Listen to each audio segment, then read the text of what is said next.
everybody, and welcome back to the Rocking Midlife Podcast. And I have yet another amazing guest. And today I'm welcoming Maria. I've got to say this right. Sabando. Did I get that right? Right. Ah, look at that.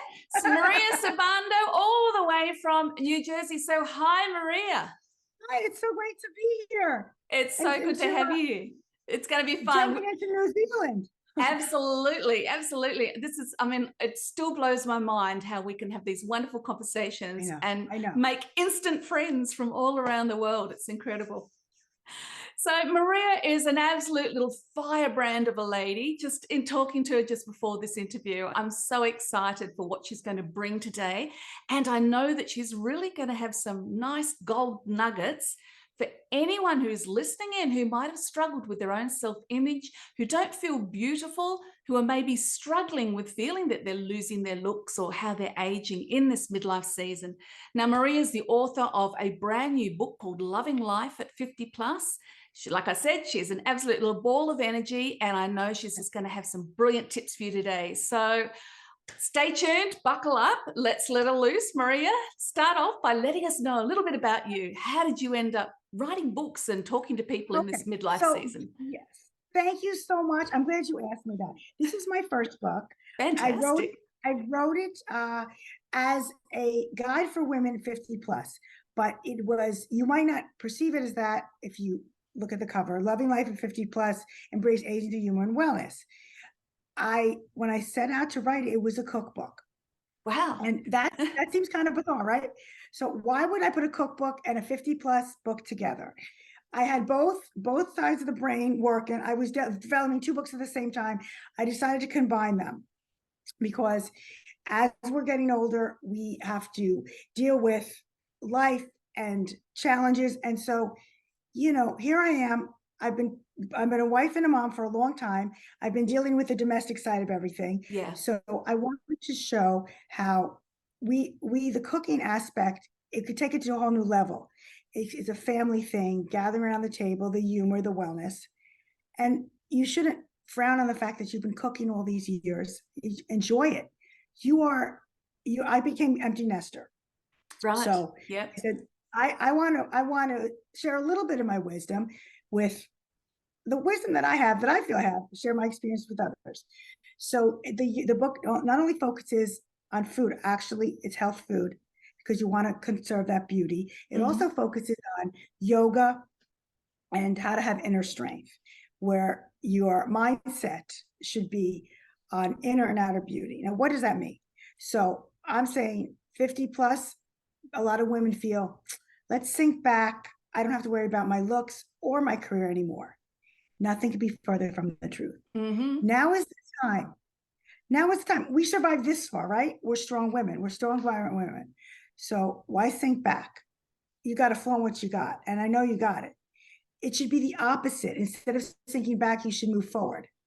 You came this far, so accent what you have.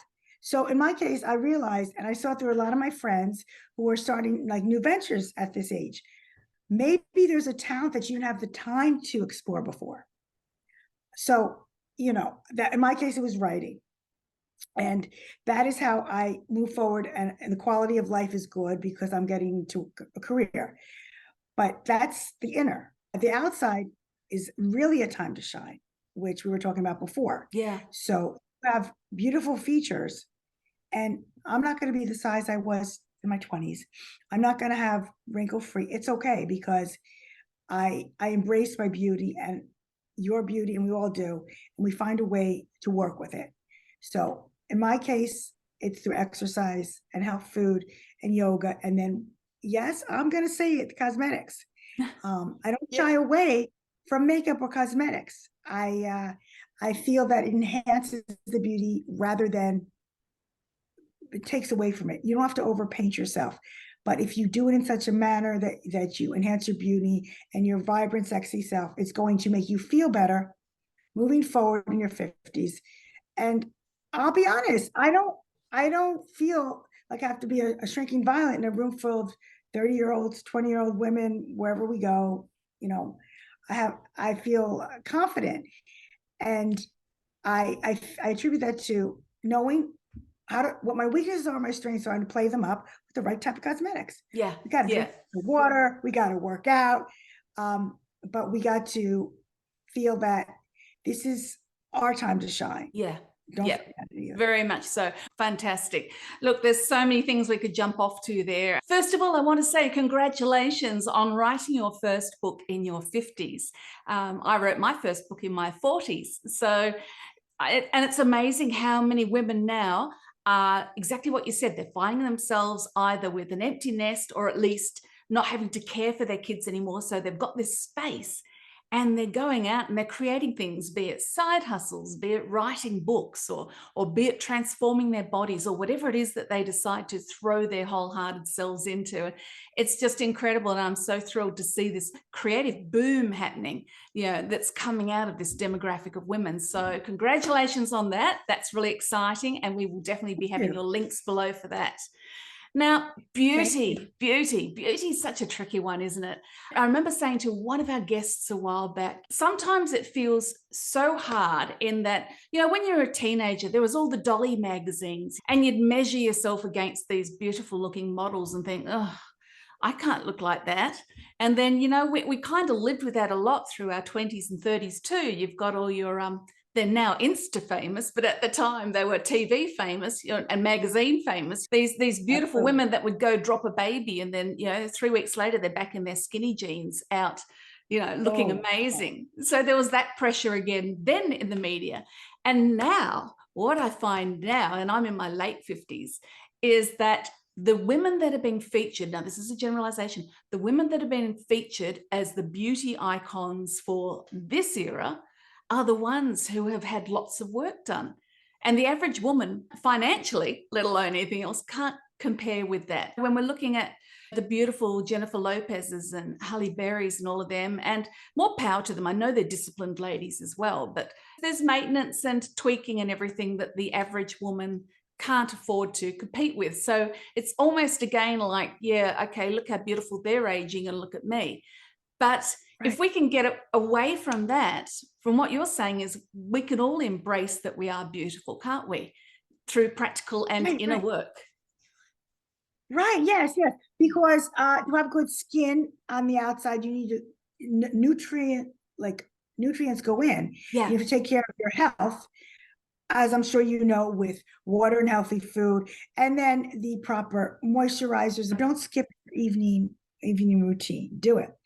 And then, you could spend a lot of money on lots of gadgets and plastic surgery and stuff.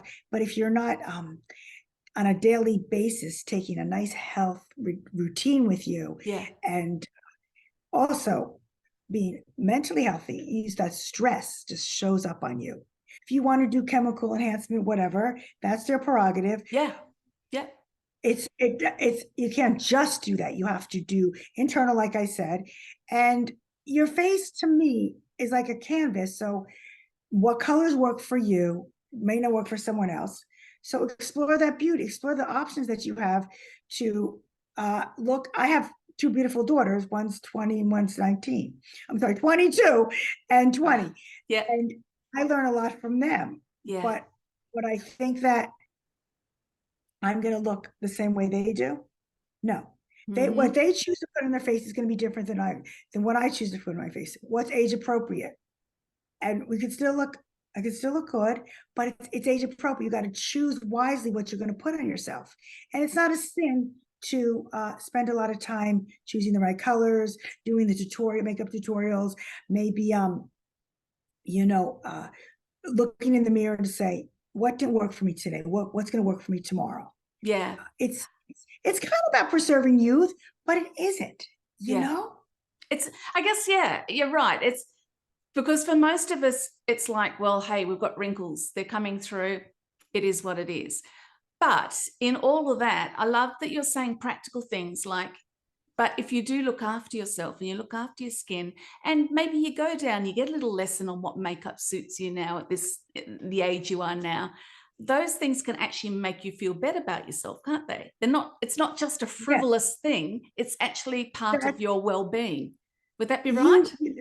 That's exactly, you totally nailed it, Kat. That's exactly what I'm saying, because it's not superficial if you care about self-care and loving yourself.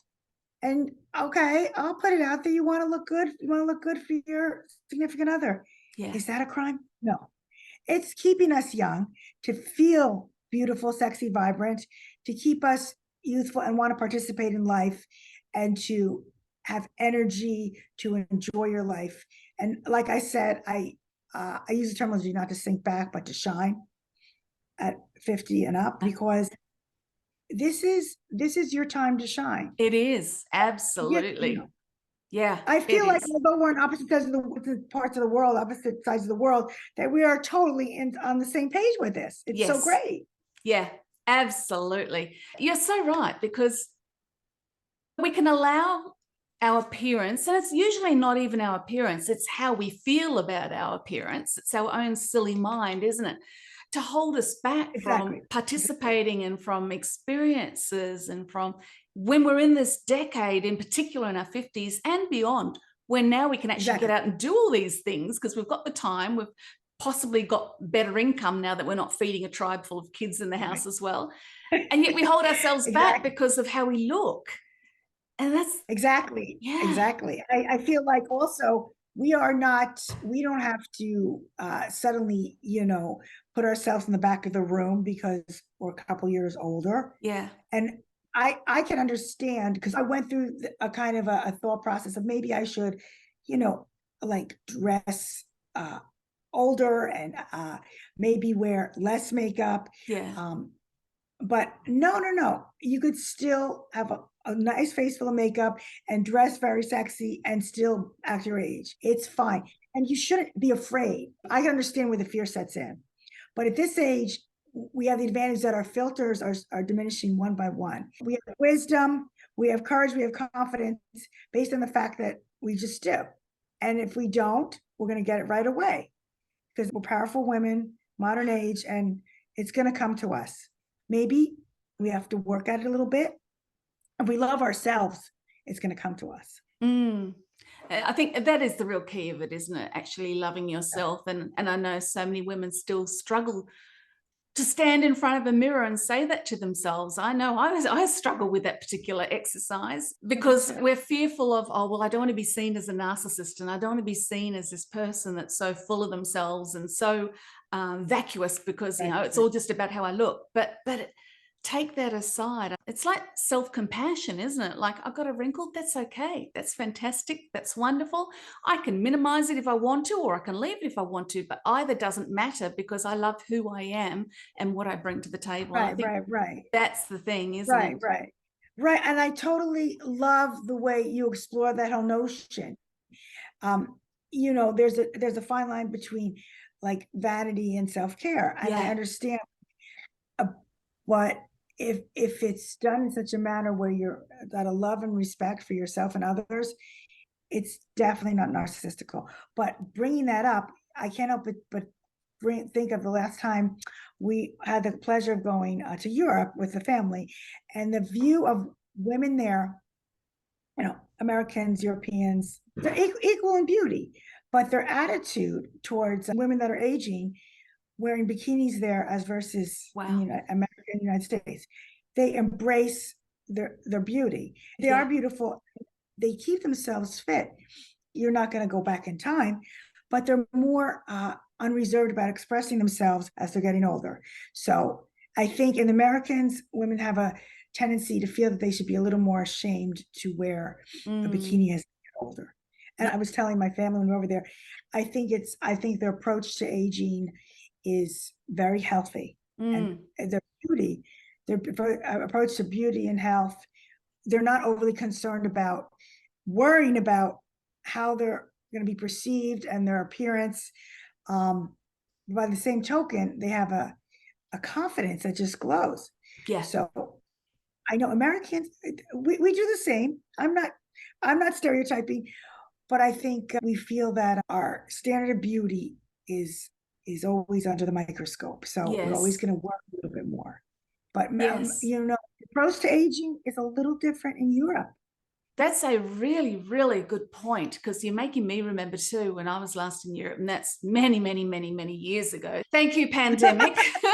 The women, when they step outside the door, they're beautiful. They're dressed to go out into the world. Yeah, they've taken off the house clothes, and yeah, it's at the beaches. You're absolutely right. I'm picturing things that I've seen, also things I've seen online. These European women will stand there proudly in their bikinis at all shapes and sizes on the water's edge, so relaxed and content. And you know, whereas so many of us would be like, hide under the towel. I'm absolutely guilty of this. My husband would tell you this. He gets annoyed at me. Hide under the towel, like, oh gosh, I'll bolt as fast as I can from the water to the towel and cover up, because, you know, we don't want to scare the kids. Goodness. And yeah, it's a real thing that it's like, if we're ever going to break this over our lives, like, come on, midlife is the season. It's time for enough of this nonsense, isn't it? You know what? I was just thinking of something. It could be a physical thing. Maybe the American women don't feel as good because they're eating too much fast food. And I know, not to stereotype once again or generalize, I know when we're out there in Italy, we're just the lemons and the pasta and the fresh greens. Yeah. I try to stay away from junk food just because I'm American, but there's a lot more natural food, not as much processed. They're just feeling physically better. Yeah, exactly. And that's not even anything to do with size or anything like that. It's about feeling great because you're eating the right, nutritious, beautiful foods. Feeling great. Yeah. I know, irrespective of aesthetics. Yes. Let's say I've got a lady listening in going, all right, I've probably let myself go a bit. And we've all been locked in our homes for a number of years, particularly down this end of the world. We were really locked up in our homes. And I know that a lot of us, myself included, kind of just got used to slobbing around in your house clothes, and, you know, you're not going anywhere, so you never put anything on. And I think a lot of women are struggling with the, oh gosh, I want to re-engage with the world, but I feel like I've kind of lost how to do this, how to make myself feel good. What would be some beginner steps you would say for a woman in her 50s who's maybe wanting to freshen herself up so she can start to feel a bit better about herself? Okay, well, you got to talk to yourself. You got to tell yourself, it's when the going gets tough, the tough gets going. There's no other way to do it. Pull yourself by your bootstraps. I mean, as easier said than done, right? Yeah. You're a vibrant woman. You made it this far, right? You survived, and you have the desire to change. That's the first thing. So commend yourself on that. Surround yourself by people who are positive. Ultimately, this desire has to come from within. But I feel that love and support is like 100% with this. Don't be afraid to put yourself out there in that relationship, healthy, of course. And don't be afraid to receive love, because with that support and love, you are going to want to keep yourself healthy. You want to keep yourself beautiful, and you want to keep yourself energized to pursue your dreams. Yes. You know, 50 should be the dream starter, not the dream ender. Oh, I like that. That's good. Yeah, if you can look at it that way, because like you said, there's an opening here. The door is knocking for us. We have more space, more energy, more time, perhaps more finances to explore different things that maybe in our younger days we say, I would never do that. Yeah, that's right. That's crazy. Yeah. So I would never think that I'd actually write a book. I would never think that I would go put myself out there online. I hear you. I have other projects going on, which I'll share with you down the line, but a couple of those involve different business prospects. And I like that because I'm putting myself out there in a way that is risky, because starting a new business, a home business, is risky. It is. But don't you get an adrenaline rush and excited that you're doing it? Exactly. And I know you feel it too. When you believe in yourself and people you associate with and your loved ones, you can achieve. I always say, if you believe, you can achieve. So if you believe in these prospects, you're going to feel that what you're doing is going to be, you're going to see results. So you're going to put your nose to the grindstone to work, whatever it is. And I use the word work. It's a dream, and it's nice to be touchy-feely, I got a dream, but you do have to put work into it. You do, right? You do. It's Okay, so that's task number one. All right. So woman wanting to reinvent herself, freshen herself up, get a new bit of energy back into her life. So number one, from what you're saying, is basically go inwards. All right. What would practical step number two be? Putting you on the spot here, by the way, folks. I love it. I know. The problem is we have too much in common. We're just, we have everything in common. So number two is, I am a big believer in meditation and yoga. It may not be everyone's cup of tea, but for me, it is most people's cup of tea. I feel that if you don't like to do yoga, engage in some type of exercise that you enjoy. Yes. Find one you enjoy, because there are so many. Mm-hmm. And no one has ever told me, I exercised today, I feel terrible. No. You feel good. Yeah. You're pumped, you're energized, and I feel 100% better now than when I went in. Yeah. So that's a mental thing. That's a mindfulness thing. Mm-hmm. And that's also an inner thing. But while you're exercising your mind, your body's looking good too. There's that mind-body connection. So you're gonna be more chiseled. You're gonna be more aesthetically appealing. Yeah, as well as all the health benefits that come with moving your body. Sleeping, 7 to 9 hours a night. I know it's hard. Enough water. The health care. Okay, so number one was go inwards. Number two is the health side of it. Move your body, get enough sleep, drink water, eat nutritious food. Number three, what would be another practical tip for a lady who wants to freshen up? Don't be afraid of indulging yourself in the cosmetics and the fashion. Mm-hmm. Good call. Yeah. Doll it up. Like I said, like we were saying before, just because you hit a certain number, that's it. I have to wear like baggy clothing. I'm not going to try that blue eyeshadow. Have some fun, experiment, enjoy. That's part of life. Your body's a work of art. Okay. Yeah. Like a painting, a canvas. When I start off with makeup, it's white, like a canvas. I love that because, I fool around with watercolors and painting. I'm not good. I've just started doing that too, by the way. Oh my gosh. My analogy or metaphor, if you will. So you start off with the canvas. Yes. You're going to say, I'm going to have a rigid routine of how I'm going to paint. The thoughts just come. So when I do my tutorials, I'm very loose because they're never the same twice. Yeah. I feel it's hard to instruct because today I'm doing this. I'm doing eyeliner a different way than I did last time. So there's a lot of variety. Yeah. Take a blank canvas and paint yourself. You're literally painting. That's cool. That's cool. And I guess a good tip would be for women too is maybe go try a different hairdresser or go to a makeup counter and get someone to try some new colors on you and teach you what to do. Like they're good steps that women can do, aren't they? Right. Don't be afraid to try a new look. I know a lot of women who wear their hair long don't want to go short and vice versa. If you have a certain style that appeals to you, and if you're blessed to have someone that helps you do that you're very comfortable with, you should consider yourself very lucky that that person really cares about your appearance and your style. They take the time to help you and say what works best with your features, what works best with your shaped face. And I'm lucky to have a lovely woman who helps me. You're lucky to have that. Consider yourself very blessed because it's not every day that you find your perfect look. Wow, just so many good tips. And I love the way you started the practical steps with go inwards and then the whole build that foundation of healthy practices and habits before you even get on to dressing up the exterior. I feel beauty isn't superficial. I don't feel beauty is superficial or materialistic. I feel beauty is just beauty. It's just the way I feel. And I think if you ask most women, it's their perspective too, but it's just not discussed a lot. That's right. That's right. Because, if you do, you're either all into it, like we were talking earlier, you're either all into it like a fashion blogger, or you feel kind of a bit embarrassed talking about it because there's so much bad stuff happening in the world. I feel embarrassed just talking about what makeup to wear. But the reality is, in your world, it's something that can make you more confident, help you feel great about yourself, and then you're out there interacting with the world and making a difference. So, maybe I wouldn't go as far to do a bumper sticker saying "Put on makeup, save the world," but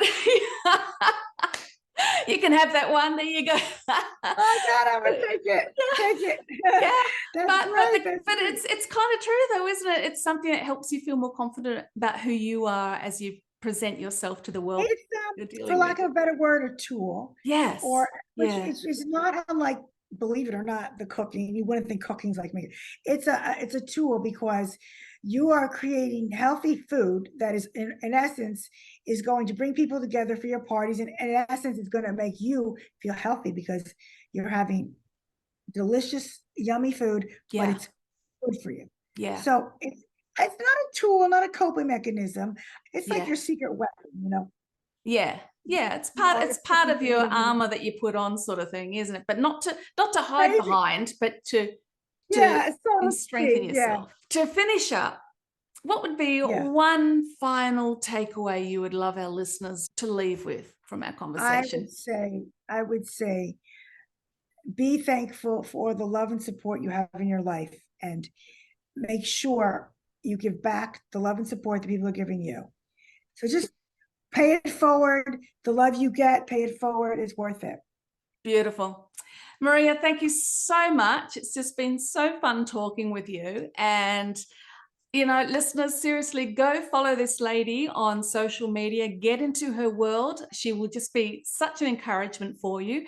You can go to her website. I will have all of her links below, and make sure that you grab that brand new book when it comes out, because, hey, you're going to get beauty tips, you're going to get wellness tips, you're going to get great recipes. I mean, hey, it's all there in the one book. So it's like Maria's Bible for beauty in your 50s. So oh my God, I can't thank you enough, Kat. This has been a total blast. I really can't thank you enough.